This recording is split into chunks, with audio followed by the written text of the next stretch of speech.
आज हम लोग फंडामेंटल राइट और लॉ में देखेंगे कुछ प्रश्न जो है उनका अभ्यास करेंगे। पहला प्रश्न कि भारतीय न्याय संहिता 2023 की धारा 309 के अनुसार निम्नलिखित में से कौन सा चोरी का लूट में बदल जाने का उदाहरण है। मतलब पहले तो वो चोरी माना जाए और उसके बाद में लूट में बदल जाए। पहला कह रहा है कि ए जेड की सहमति से जेड की संपत्ति ले लेता है और बिना किसी धमकी के चला जाता है। तो सहमति से ले रहा है तो ये तो बिल्कुल नहीं होगा। दूसरा है ये जेड का पर्स चुरा लेता है, तो चुरा लिया मतलब चोरी है, जबकि जेड बिना किसी विवाद के कैफे में बैठा होता है। अब जेड के बिना किसी विवाद के मतलब उसका पर्स चुरा भी लिया और वो कोई बात नहीं हुई तो क्या हो गया, ये भी उसमें नहीं आएगा। चोरी तो आएगी लेकिन लूटने की बात यहाँ पे नहीं है। तीसरा है कि ये चुपचाप जेड के जेब से उसका बटुआ निकाल लेता है, जेड को इसकी जानकारी भी नहीं होती। चुपचाप भी निकाला तो क्या हुआ, चोरी हुआ।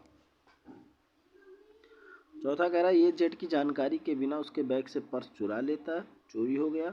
और भागते समय ए बंदूक का प्रयोग करके जेड को धमकी देता है कि यदि जेड ने उसे रोकने का प्रयास किया तो उसे घायल कर देगा।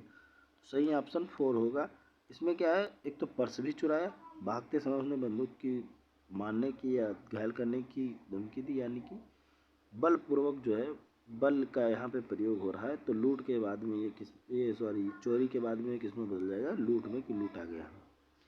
और अगर वो ऐसे ही चोरी करके भाग जाता और वो नहीं दिखाता तो फिर वो भी चोरी में ही रहता, लूट में नहीं आता।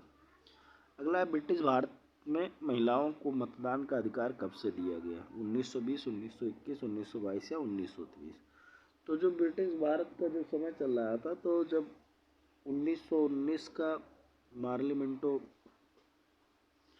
और जब 1919 का अधिनियम आया उस समय महिलाओं के मतदान के लिए बात उठने लगी थी और ये कहा जाने लगा था कि हाँ इनको भी मतलब राइट मिलना चाहिए मतदान करने का, क्योंकि महिलाएं बहुत पिछड़ी हैं और अगर उनको अगर अधिकार नहीं दिया जाएगा तो फिर वो उनके अधिकारों का हनन होगा, महिलाओं का कोई रिप्रेजेंटेशन नहीं है।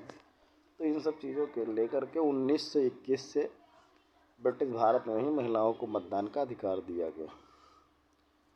अगला प्रश्न है भारत के संविधान का निम्नलिखित में से कौन सा अनुच्छेद धर्म, जात, नस्ल, लिंग या जन्म के स्थान पर आधार पर भेदभाव के निषेध का विवरण देता है।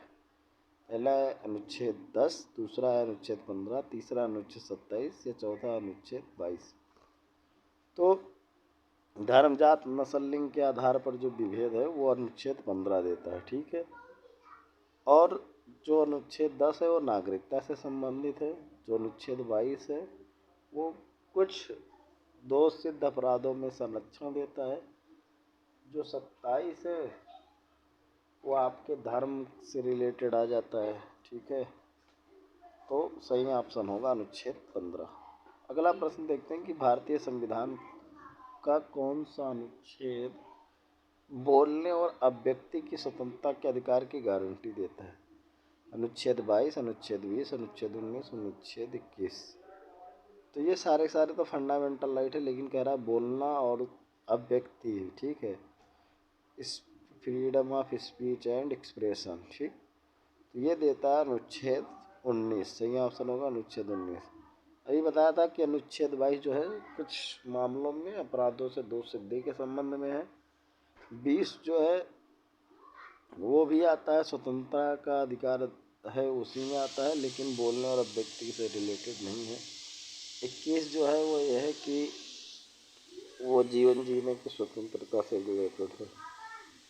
अगला प्रश्न देखते हैं कि धारा 275 के तहत हानिकारक भोजन या पेय बेचने पर कितने रुपए तक जुर्माना हो सकता है। रुपया 1000, रुपया 5000, रुपया 10000 या रुपया 2000।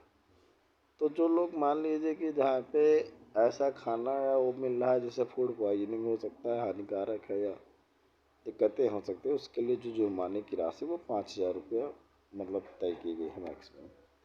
अगला प्रश्न है कि मानव तस्करी का निषेध भारतीय संविधान में किसके तहत रखा गया। अनुच्छेद 22, अनुच्छेद 23, अनुच्छेद 21 या अनुच्छेद 24। इसका सही ऑप्शन होगा अनुच्छेद 23।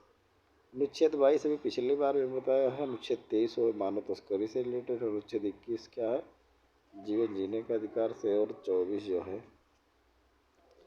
24 अपना शोषण के विरुद्ध अधिकार में आ जाता है, 23 से 24। अगला है निम्नलिखित में से कौन सा मौलिक अधिकार भारत के संविधान में निहित नहीं है? संपत्ति का अधिकार, नंबर 2 है शोषण के खिलाफ अधिकार, नंबर 3 है समानता का अधिकार, नंबर 4 है समानता का अधिकार। संविधान में निहित नहीं है मतलब मौलिक अधिकार पहले निहित था, लेकिन इसको जो 44वां संविधान संशोधन है 1978 के तहत जो संपत्ति का अधिकार है उसको अब विधिक अधिकार बना दिया गया है अनुच्छेद 300A में ऐड करके। तो सही ऑप्शन होगा ऑप्शन ये संपत्ति का अधिकार। और ये मूल रूप से अगर हम बात करें तो मूल रूप से संविधान में था, लेकिन इसको 44वें संविधान संशोधन के द्वारा हटाया गया है। अगला प्रश्न देखते हैं कि भारतीय संविधान का अनुच्छेद 19 कितने प्रकार की स्वतंत्रता प्रदान करता है? 13, 14, 30 या 6। तो ये अनुच्छेद 19 जो है वो कुल 6 प्रकार की स्वतंत्रता, जिसमें भाषण और अभिव्यक्ति है, शांति से बिना हथियार के सभा करना, संगठन बनाना, भ्रमण करना, रहना और बसना और कोई भी व्यवसाय करना, ये जो 6 स्वतंत्रताएँ हैं इसमें समाहित है। और इसकी सुनिश्चितता किससे की जाती है? अनुच्छेद 19 से। अगला प्रश्न है कि निम्नलिखित में से किस मौलिक अधिकार को 1978 में अनुच्छेद 300A के अनुसार कानूनी अधिकार बना दिया गया? शोषण के विरुद्ध अधिकार, संपत्ति का अधिकार, शिक्षा का अधिकार या धर्म की स्वतंत्रता का अधिकार? तो अभी मैंने इससे पहले एक्सप्लेन ही किया है कि 44वें संविधान संशोधन 1978, देखो 44 है तो 4 4 जोड़ देंगे कितना हो जाएगा? 8, 4 4 8 मतलब 1978। ऐसे 42वां संविधान संशोधन 4 2 6 यानी कि 1976 में।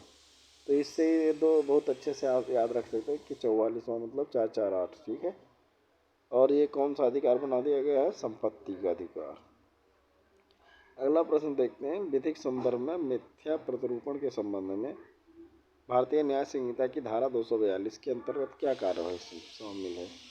मिथ्या प्रत्यारोपण का मतलब ये होता है कि अगर कोई भी आदमी है उसके ऊपर गलत तरीके से आरोप लगाना, ठीक है, झूठ, तो शामिल क्या है? केवल न्यायालयीय कार्रवाई में झूठ मतलब झूठा बयान देना, किसी अन्य व्यक्ति के नाम से अनुबंध पर हस्ताक्षर करना, झूठे साक्ष्य प्रदान करना, या किसी भी मुकदमे या आपराधिक अभियोजन में कोई प्रक्रिया जारी करवाने या जमानत सुरक्षा प्राप्त करने किसी को गलत रूप से प्रत्यारोपण करना।